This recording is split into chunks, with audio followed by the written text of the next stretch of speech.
નર્મદા નદી કિનારાના બોરભાઠા ગામથી અંકલેશ્વર ભરૂચી નાકા સુધીના દાંડી હેરિટેજ માર્ગ ઉપરના અત્યંત જર્જરિત નાળાને લોક સલામતી માટે બંધ કરીને તેનું સમારકામ શરૂ કરાયું છે।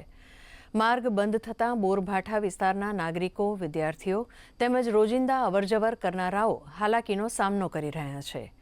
આ જોતા રાજ્યના મંત્રી ઈશ્વરસિંહ પટેલે નાળા નવનિર્માણની કામગીરીનું જાત નિરીક્ષણ કર્યું હતું અને NHI ગુજરાત રાજ્યના ઇજનેરને કામગીરી ઝડપથી પૂરી કરવા સૂચના આપી હતી।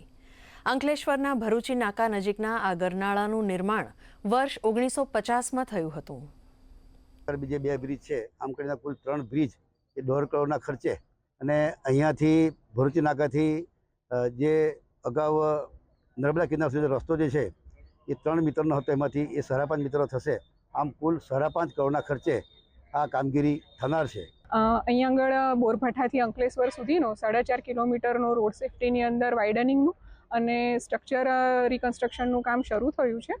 એટલે અને અમે વહેલામાં વહેલી તકે આ બધા નાળાનું ને એ બધું કામ પૂર્ણ કરી અને અહીંયા સ્કૂલમાં આવતા જતા છોકરાઓને તેમજ અહીંયા રહેતી આસપાસની પબ્લિક, સોસાયટીમાં રહેતી પબ્લિકને ઓછી હેરાનગતિ થાય તે રીતે વહેલામાં વહેલી તકે સદર કામ પૂર્ણ કરવાનો પ્રયત્ન કરીશું।